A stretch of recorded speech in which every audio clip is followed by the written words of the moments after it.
Buenas tardes, profesor. Envío el video del trabajo de investigación de redes de distribución eléctrica. ¿Ya? En este caso,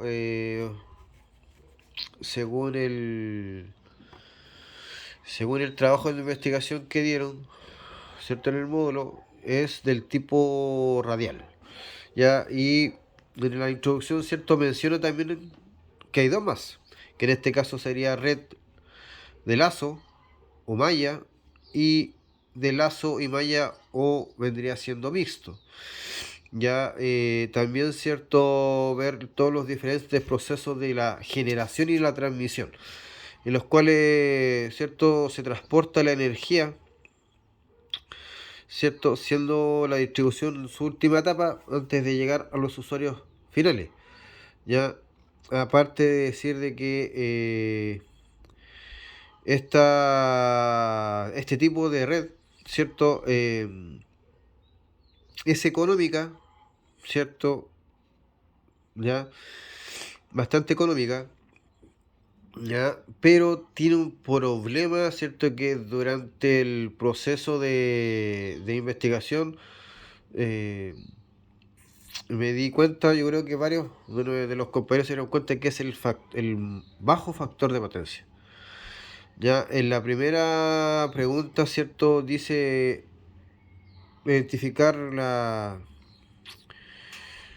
alimentarios primarios, secundarios y carga de sus estaciones, ¿cierto? Está el monito, ¿cierto? Acá tenemos la línea de transmisión, ¿cierto? Perdón, la línea de transmisión, clientes, línea de distribución, subestaciones de distribución y líneas también de distribución. Ya, en la segunda pregunta, ¿cierto? Me dice que explique las características. Las características, ¿cierto? De esta configuración radial, ¿cierto?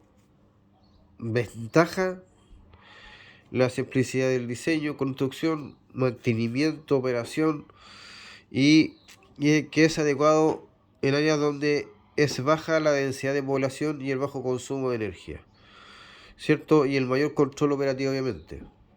Las desventajas, eh, mayor vulnerabilidad ante fallas, limitación de capacidad de carga, problemas de voltaje y de tensión, mal factor de potencia, ¿cierto?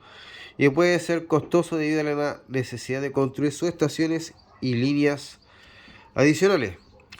¿Cierto? Bueno, y hay un pequeño resumen, ¿cierto? De lo tratado en la segunda pregunta. En la tercera pregunta, ¿cierto? El tema del factor de potencia. El tema de factor de potencia, profesor, lo vimos en otro módulo, me parece que las tarifas eléctricas, ya donde también se nos consultó o se nos pidió investigar cerca del factor de potencia. Y la desventaja de un mal factor de potencia o factor de potencia es la pérdida de conductores, más rendimiento del equipo eléctrico, mayor consumo de energía reactiva, eh, obviamente que pueden generar para los usuarios como nosotros, ¿cierto? Eh, Regulado, una mayor factura en la factura de la luz o de la energía, ¿cierto? El aumento de pérdida debido a la circulación de corrientes reactivas o corrientes parásitas, como le queramos llamar, ¿cierto? Disminución de la capacidad de transporte de la energía, ¿cierto? Sobrecarga de los equipos, lo que puede reducir su vida útil y aumentar los costos de mantenimiento de la línea de transmisión y a su vez de las subestaciones de distribución, ¿ya? ¿Y cómo mejoramos este factor de potencia, ¿cierto? Instalando capacitores o condensadores para compensar las corrientes activas, ¿ya? Y mejorar el factor de potencia, optimización de la energía eléctrica, evitando consumo innecesario, mejoramiento del diseño y configuración, digamos, de la red, ya para reducir las corrientes reactivas y mejorar el factor de potencia, reducción de las cargas inductivas, ¿cierto? Todo lo que es motores, si le hablamos de la parte industrial, o cualquier corriente que nosotros podamos generar que sea inductiva, ¿cierto? En la casa, todo lo que es seres eléctricos que ocupamos en nuestras casas, ¿cierto?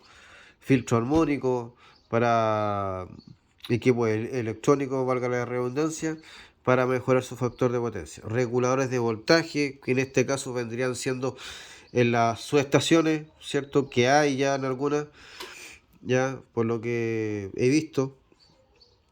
Ya, y en la conclusión, bueno, se puede ver que la composición a grandes rasgos viene desde transformadores, línea de transmisión, distribución y subestaciones, ¿cierto? Dependiendo cómo uno lo vea, ya.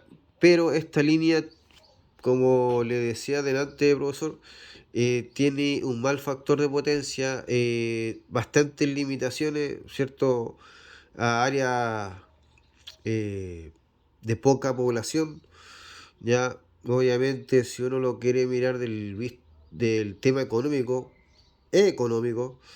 ya, tiene un diseño bastante práctico, si se puede decir, ya, pero también tiene sus desventajas. Mal factor de potencia. Si uno quisiese agrandar la red, ¿cierto? Obviamente es un poco más costoso a la larga, ¿ya? Y entonces podríamos decir de que eh, si bien la red es entre comillas básica, ya, conviene estar en ciudades eh, de baja densidad de población o chicas, si lo ponemos en términos coloquiales, ya, pero si esa misma población o ciudad, ¿cierto?, empieza a crecer exponencialmente, podríamos tener, ¿cierto?, interrupciones en la línea ya por sobrecarga de las líneas de tensión por el alto consumo, el factor de potencia, el bajo factor de potencia y también por todo lo que conlleva, porque pensemos de que en una ciudad hay fábricas, están las mismas casas, entonces hay varios factores que puestas sobre la mesa están los pros y los contras, ¿cierto? Por un lado están las desventajas que ya las he dicho y las ventajas eh, son un diseño práctico, económico, si lo vemos por el lado monetario, ¿ya? Pero me parece, por lo que estoy investigando, que es la que más se usa, o la que más se usaba, ¿cierto? En, eh, en las redes de distribución eléctrica, profesor. Así que espero que sea bien recibido el trabajo. Gracias.